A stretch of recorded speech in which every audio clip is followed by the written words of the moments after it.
So I got the phone book out, because they hadn't repossessed that, and I looked up the number, but we had no phone. I went next door to my neighbor, who was the brewmaster for Molson's Breweries, to phone Alcoholics Anonymous.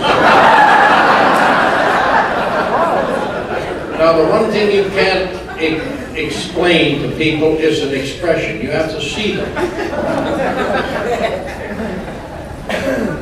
And I'm going to tell you, he sat down and his eyes was getting bigger by the minute with this conversation. And because he asked me, he said, "Who are you phoning?" I said, "Alcoholics Anonymous." And he was just dead silent. And Lucy, who was on the phone at that time, she's passed on. Today, when you phone our intergroup office, you'll fill out a form about that long. Then she just said, "How old are you?" I said, 28 years of age. She said, "Where do you live?" And I told her. She never asked me nothing else. She said, "I'll send 2 guys up to see me." And she sent 2 of the dumbest people I ever met. And they were back to where I'm from. Because where I'm from on the east coast of Canada, that's where approximately 78% of your illiteracy is in Canada. Very few people had any education, they just worked. And they sent these 2 brothers. One guy had been sober 23 days. And they come in and sit down. Now, I had got together a bunch of questions that I wanted to ask. Some of them, I realized today, were quite intellectual. For people who know what an intellectual is, that's a person who's educated beyond their capacity to understand.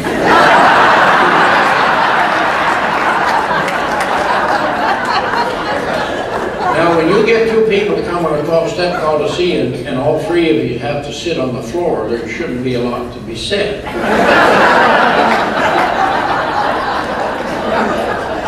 So I started on my next door neighbor, and this one guy, the one brother, he said, "No, Lew, we live and let live. Ain't that right, Don?" He'd give him a ribs, he'd say, "Yep." And then I said, "Look at the mess we're in the 6 weeks before Christmas." The smart guy, he said, "Lew, we do it a day at a time." Ain't that right, Don? And I thought, "You'd only hit me twice in the ribs and I'd move over." But you see, I could see that this one guy was really used to torture. They listened to me for about 3 hours, and about 5 o'clock they said, "We're going to go get dinner, and we'll be back to get you, to take you to a meeting at 8 o'clock. I'm not going to go into a lot more, but I want to remember this first day, because I know some of you maybe went through this. When they were leaving, the smart guy, the forward fella, he said, "Now just remember, Lew, if you don't take that first drink, you'll stay sober." They left. I said to Winnie, I said, "Did you hear what he said?"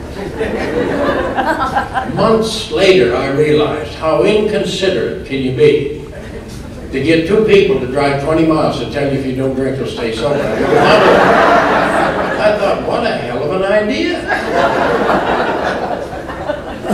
But what happened after they left, I went out our back door and across the lane to a neighbor we had. And I don't ever want to forget it. I went up his back patio stairs and headed across his deck and in the house, and he's sitting there with a glass of whiskey. And he went to take a drink.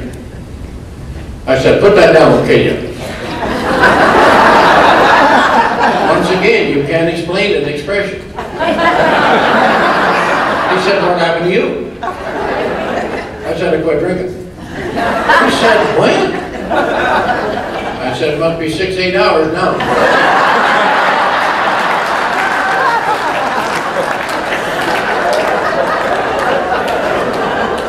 I hadn't even been to my first meeting, and the Oral Roberts of AA was going.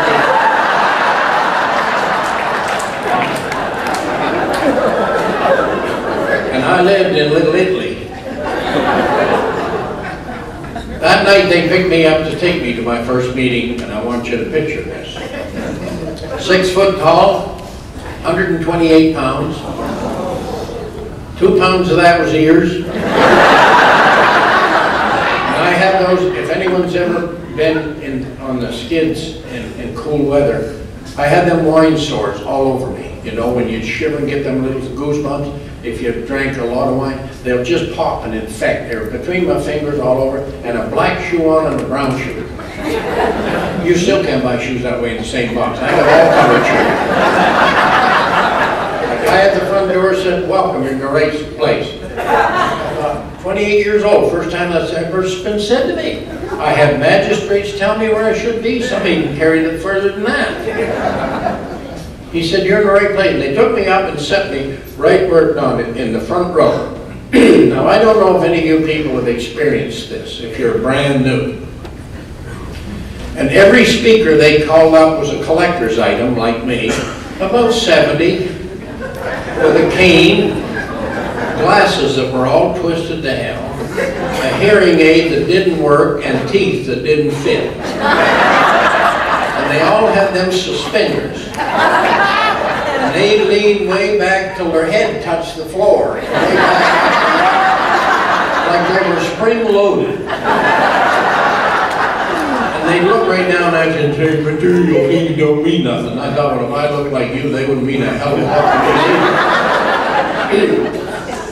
And I watched these birds leave with Lincolns and Cadillacs and Buicks, and I thought, no, I missed something, and they're bloody talk.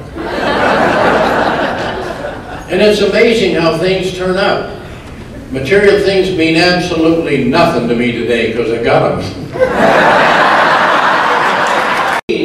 When we get so concerned about a DCM and a PhD and a BA, I mean, I want to tell you, they work good on a thermometer, but other than that, or nothing. Well, it's interesting. It's been a fabulous journey. We have 2 more children. But that first Christmas, 6 weeks before Christmas, somebody had our lights hooked up, and to this day I don't know who it was. Somebody hooked up our phone. Somebody brought us a Christmas tree and all the trimmings. And somebody bought the 5 children a Christmas present, and that's all they got. And we got 7 Christmas cards that year, and my name was not on one of them. It just said to Winnie and the kids. Today, I receive an average of 400 Christmas cards from all 4 corners of the world, and I know every signature that's on. A card means more to me than anything. Every time I speak, whether it's in Australia, New Zealand, South Africa, India, wherever I've been speaking, I take a card off the front desk, I take a card off of a restaurant I'm in, and I send a thank you card to that restaurant, to here, to the airline I'm on, the seat I'm sitting in. It's just part of my life to say thank you to everybody. Somebody mentioned it here about recognizing people. That's what we're dealing with as people. Not alcoholics or addicts or schizophrenics. We're dealing with people. They walk, talk, and shake hands. They got a first, middle, and last name. And what people have done for me is beyond your wildest dreams. 3 years later, I was able to get 4 new trucks on credit. And I thought it was really a big deal at 24.5% interest.